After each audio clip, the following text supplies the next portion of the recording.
Okay, hello everyone. My name is Darlington Ahiale Akogo, and so I'm the director of AI at minoHealth and minoHealth AI Labs. So what we do is we try to implement artificial intelligence related to things like healthcare. But then today what we want to talk about is artificial intelligence and why it's beneficial to you in Ghana or in Africa. So why should you care about it? It's a conversation going on. Okay, so let's start with why you should care about it. On a national level, on a continental level, the reason why you should care about it is how much power AI can exert, or how much it already even exerts. So from some reports we've gathered that AI can actually double the economy of a country like USA in just about 20 years. And USA's economy is about $18 trillion. So imagine a country like Ghana with a very, very tiny economy, what AI could do for us, and as well as the other African nations. So AI holds a lot of potential for us as a nation, and even globally, it's able to, the prediction is that AI is going to bring about over 15 trillion, close to 16 trillion dollars in just 10 or 15 years. So there's a lot of potential that AI has. The reason why it's able to make this economic impact is how much powerful artificial intelligence is. It's able to solve a lot of problems. So whether the problems are related to tiny problems that you face in a tiny community, or a national or even continental level. So there's so many ways to apply artificial intelligence, and that is why everyone is interested in it. I mean, you've even had like the Russian president Vladimir Putin say that whoever wins at AI is going to control the world. And so this is why we should start thinking about it. I mean, this is all nice, but then what does it have to do with you as an individual? So one of the key things, I mean, even before we treat the individual, one of the key things about AI is the fact that because it can solve problems, and we Africans have the most problems. We do, that's a fact. If you look at it from healthcare, hunger, poverty, we have the most of it. So we should be even more interested in investing and then focusing on AI, because then we can use it to solve most of our problems, be it healthcare. I mean, you as an individual, you are affected by poor healthcare in our country and continent.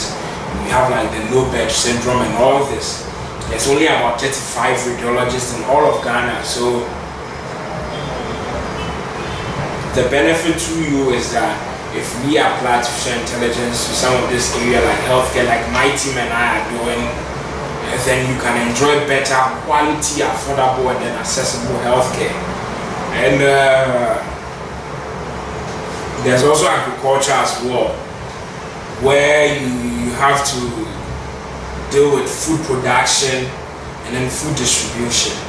I remember the last time someone actually asked a question about why are you talking about AI when we barely have enough food to eat, and then we don't have enough water to drink. So the reason why we should care about this, even with this problem, is that we can actually use AI to solve this problem. So yes, that's one of the key things. Apart from healthcare, agriculture, there's as well transportation, and then other areas as well, like security, energy. We have energy crisis in Ghana here.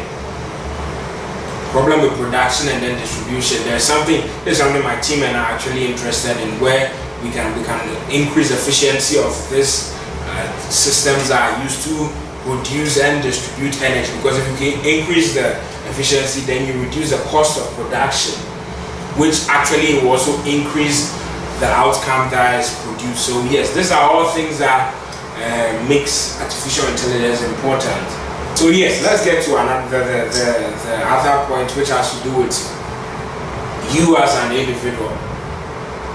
Why should you still care? I mean, yes, there's all this great point, but does it still influence you? Yes, it does.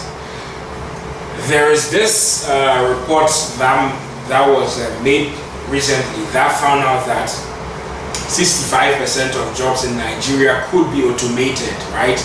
And 67% of jobs in South Africa will be automated, and 85% of them in Ethiopia could be automated. So we in the developing countries, if we don't find time, if we don't invest so much time into thinking about this, we are the most threatened by it. It holds a lot of positive potentials for us, but then if we don't approach it early on and think about certain things, it will have really, really negative impacts for us. So if you have a situation where most of your workforce will be replaced by AI systems as well as robots, what do you have to do then? And then even there's this fact that we have to account for, which is that someone might make the point that that is only if we have AI systems in Ghana or in Africa. If we don't have people to build them, or if we stop people from building and developing them, guys like myself, then we should be good. That is not true. Just like you are probably going to end up watching this video on Facebook, Twitter, or one of those platforms, and they were not made in Ghana. In the same way, if these AI systems are only developed in the Western and Eastern countries, you have companies that will still, and institutions that will still use them. So how would I employ a bunch of human beings and then pay them when I can just get one AI system to do most of the work, and then maybe get an additional one human being to manage it? So it threatens your job as well. And so that leads us to the key point here. What can you do? Or how can you benefit from AI? There's this aspect of AI that some people are calling augmented intelligence. This is where it should be of importance to you even right now. So Mawina actually asked a question the last time, which was how do someone use AI? Is it expensive? So with augmented intelligence, what it's saying is that in the here and now, AI is not threatening to replace you. It's rather trying to aid you as a tool, just like we have every tool that we use. Our mobile phones are tools that aid us in doing what we need to do. In the same way, in the early phases, AI can aid us to do what we need to do. So if you have, say you are a farmer, right? You're a farmer and then you have some crops, you grow crops. You could actually download some of these AI apps, and then you could just point your phone to each crop, take a photo, and then it tells you whether the crop is healthy or not, or is developing some condition or some ailments that faces crop. So for a farmer, you are augmenting yourself, you are making yourself more than you are by adding this AI capability that not only can I use my small scale farming knowledge, I can actually use an AI system to make me a better farmer. I can use it to grow healthier crops. If it detects that my crop is not healthy, then I know that I need to take certain actions, right? And if from some of these apps can also help you determine the weather patterns, and then from them you can decide whether you should plant certain crops now or you should wait later. So this can help the small scale farmers save a lot of money. If you are a marketer, what that means is that you could actually use some of this system for market forecast. You have this thing called predictive models. Some of them are LSTM, so you could use them to make some predictions like, okay, I'm working for this company, we are trying to make this campaign, this marketing campaign. You could run it through the system and to tell you whether the campaign is going to be effective or not. Or you might even forecast that, okay, if this is the market that we want to go in, is this the right time to go in, and how much impact can we make by going into this market? So if you are working in the marketing sector, you will get an AI app to make you more efficient. And if you are working in the healthcare sector, like a doctor or something of that nature, you're only one of the 35 radiologists in Ghana. If you are using an AI system like my team and I developed, then you could cater to more people, because you just take the images, give it to the system.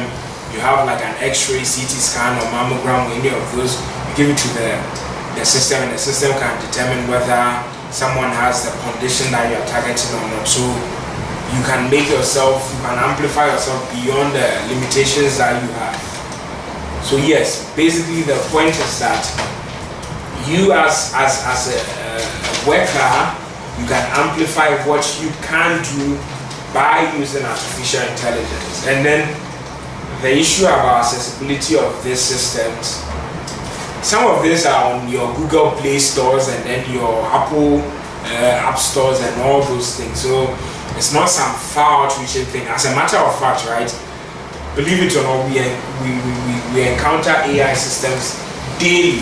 If you are watching this on Facebook, the algorithm that decides what comes first on your news feed is an AI system. When you are posting a picture, and then it automatically detects a face and asks you if you want to tag someone, that's also an AI system. So we use AI systems, and some of them are free, some of them are paid apps, but then they don't charge so much, and so it varies. So yes, as an individual right now, whatever job you are doing, you could just go on Google, check what are the available apps, the available AI apps that could help amplify what you do. And right there, then you are using augmented intelligence. So yes, that's some of the benefits to you as an individual.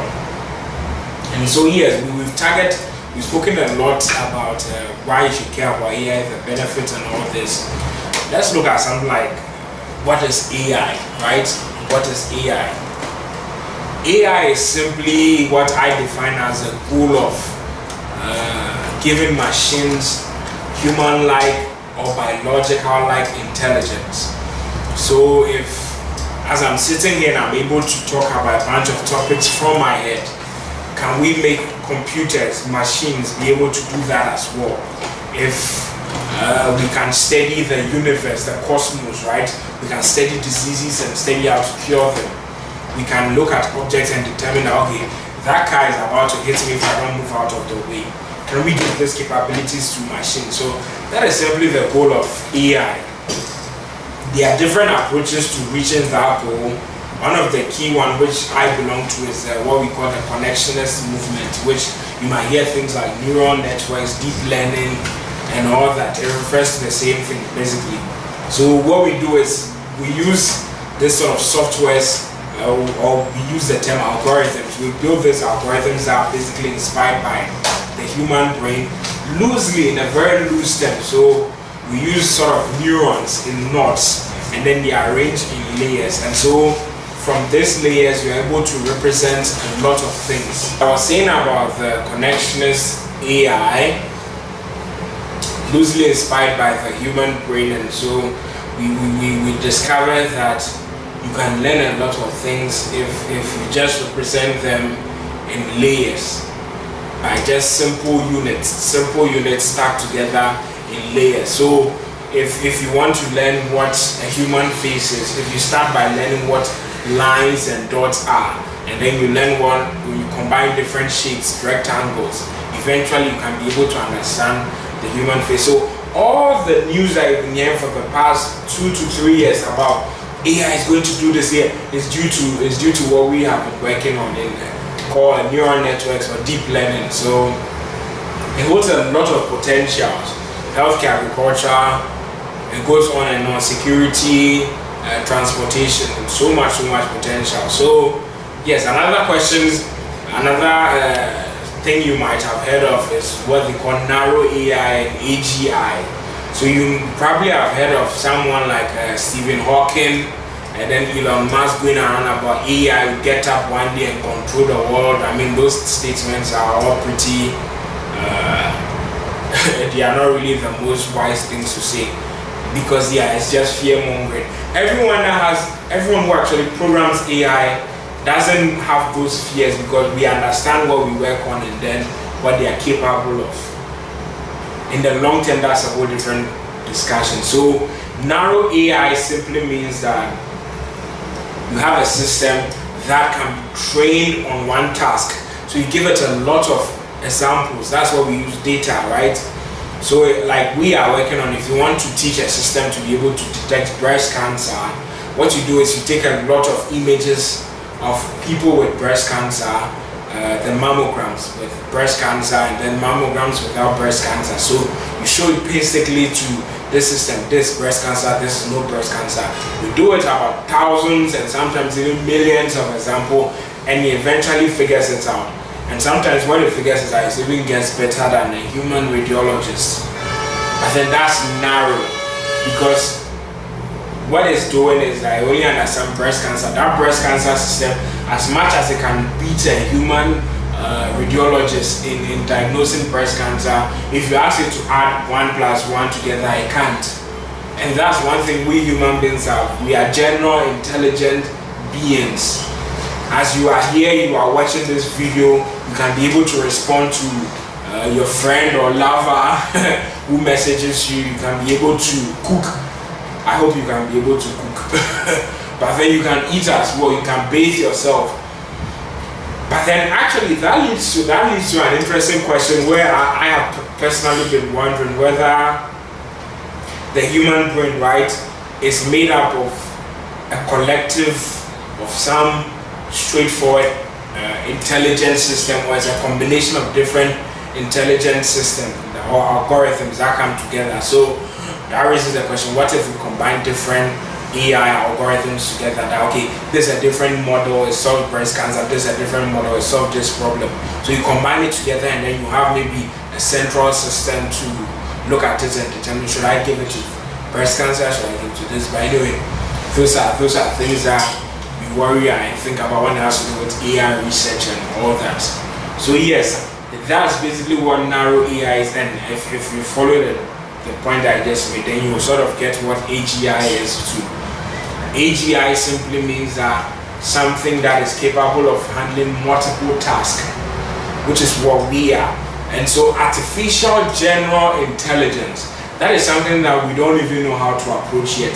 So yes, you have some theories out there of how to create AGI. You have like the Marcus Guta AIXI.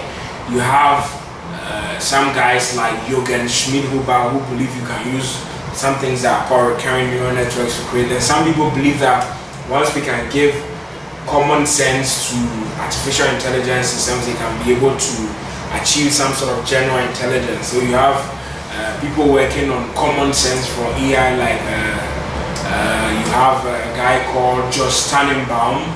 So yes, there are lots of theories out there, but the practical side of it, there's nothing.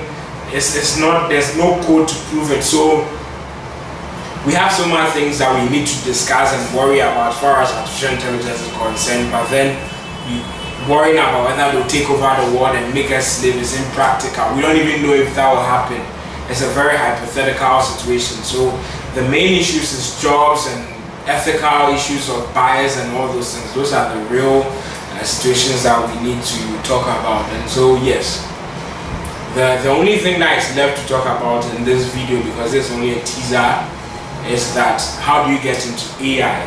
First of all, not everyone, it doesn't mean that you need to become an AI engineer just to survive the next wave of industrial revolution. That's not the point.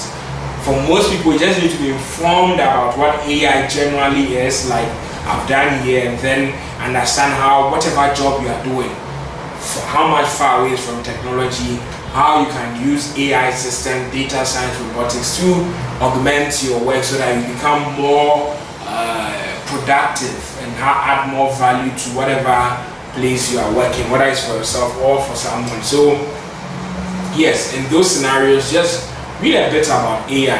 After you hear my talk, I'm publishing an article on AI that goes in depth, making a lot of points as time goes on. Just follow the conversation, listen, that's all you need. And for those who want to get into AI, get dirty with it, there are certain courses out there.